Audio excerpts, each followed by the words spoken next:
یہ حضرت عثمان غنی رضی اللہ تعالی عنہ کون ہیں؟ نبی کریم صلی اللہ علیہ وسلم کا ارشاد، قیامت کے دن عثمان کا حساب نہیں ہوگا۔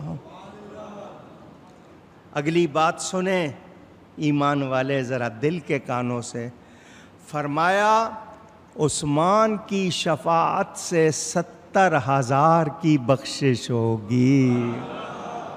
وہ لوگ جو اپنے عملوں کے سبب جہنم کے مستحق ہوں گے، حضرت عثمان کی شفاعت سے 70,000 کی بخشش ہوگی۔ میرے دوستوں اور بزرگوں، سیدنا عثمان غنی رضی اللہ تعالی عنہ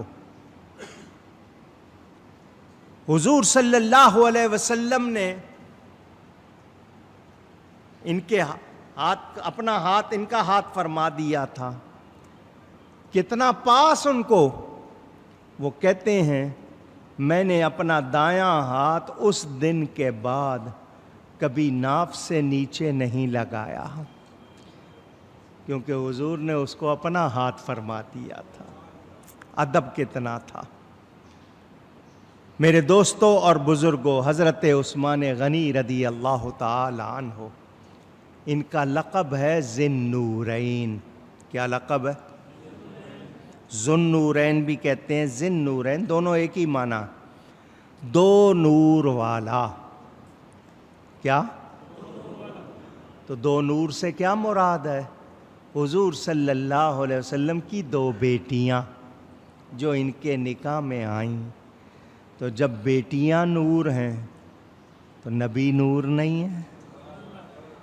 یہ ذی النورین کا لفظ دوسرے بھی کہتے ہیں، ان کو سمجھ نہیں آتی ہے، حضور کو نور نہیں مانتے ہیں، عجیب لوگ ہیں۔ اعلیٰ حضرت فرماتے ہیں نور کی سرکار سے پایا دوشالہ نور کا۔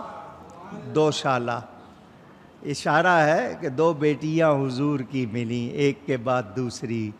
نور کی سرکار سے پایا دوشالہ نور کا، ہو مبارک تم کو ذو النورین جوڑا نور کا۔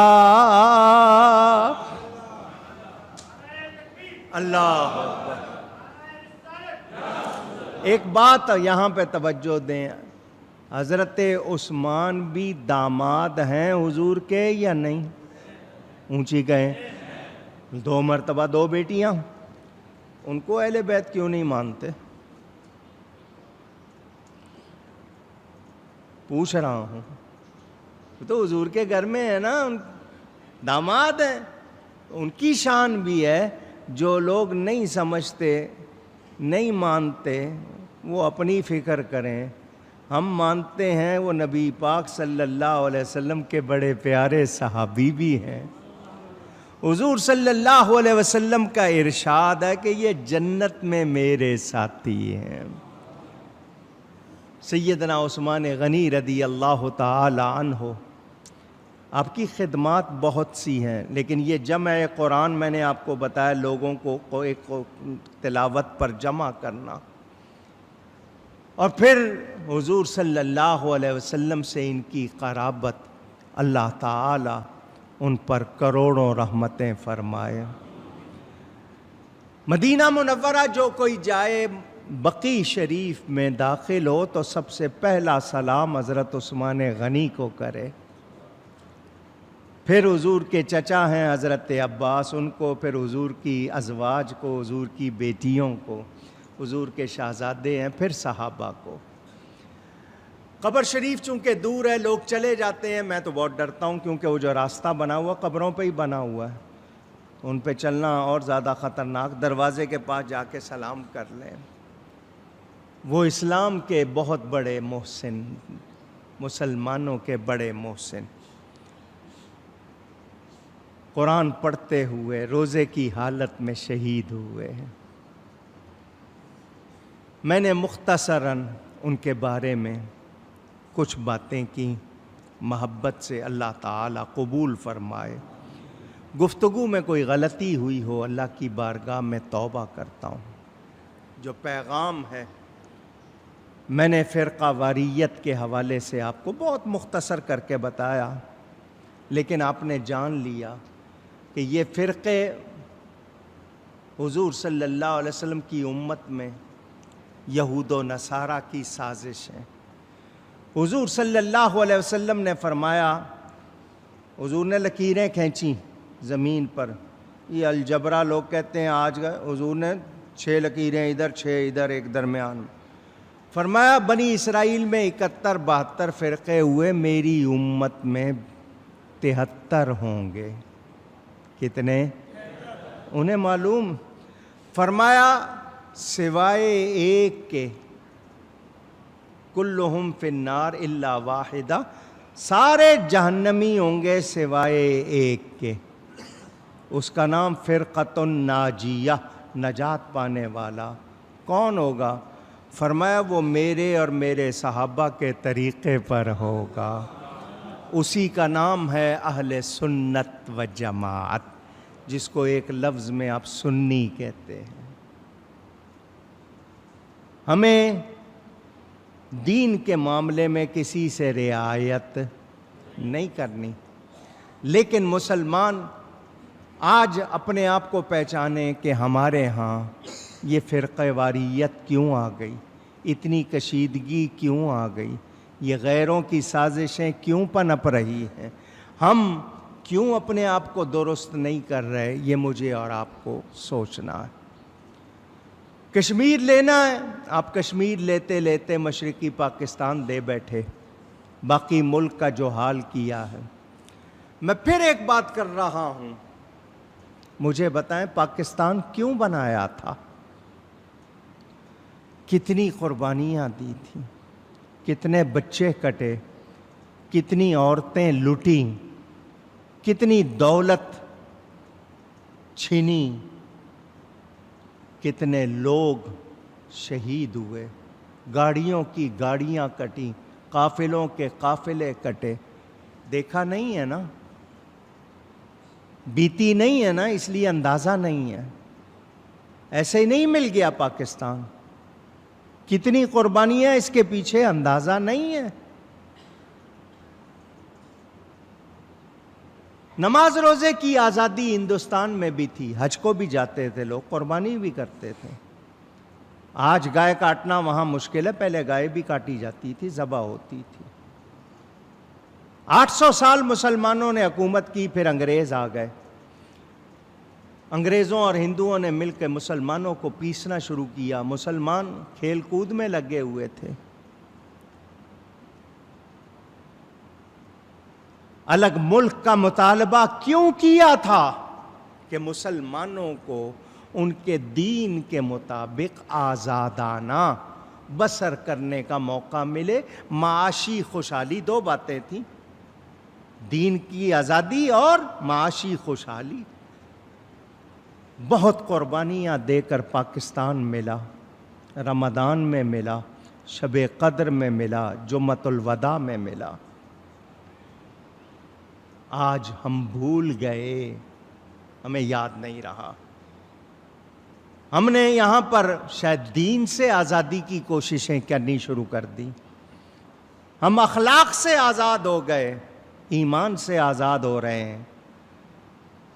ہمارے ذہنوں میں ابھی تک غیروں کی غلامی، یہود و نصارہ، ہنود و مجوس، ہم ابھی تک ان سے مرعوب ہیں.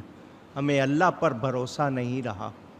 ہم مال و اسباب اور دنیا کے پیچھے، دنیا کی رغبت میں چلے گئے. فلسطین کا کیا حال ہوا؟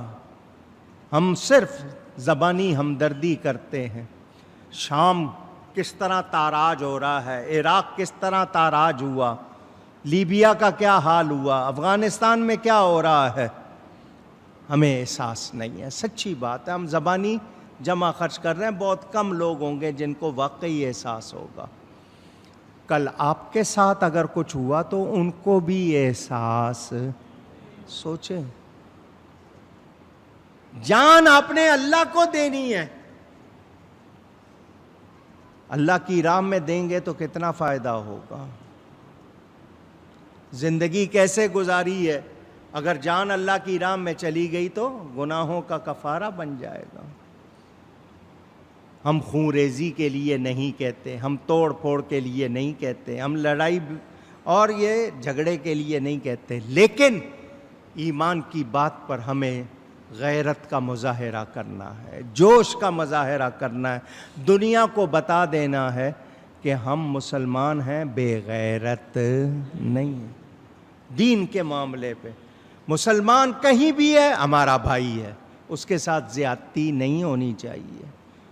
انسانی حقوق کی تنظیمیں، وہ ایمنسٹی ہو دوسری ہو، سب کو اس وقت سب کا امتحان، اور آج اقوام متحدہ کی سلامتی کونسل کا امتحان کہ وہ میٹنگ میں کیا کرتے ہیں، پتہ لگ جائے گا مسلمانوں کو وہ کیا سمجھتے ہیں۔ اپنی قراردادوں پر عمل کرانا ان کو آتا ہے، مگر جہاں چاہیں جہاں نہ چاہیں وہاں وہ پرواہ نہیں کرتے۔ مسلمانوں اگر آج سوئے رہے تو پھر کل تمہارے لیے کوئی راحت نہیں ہوگی۔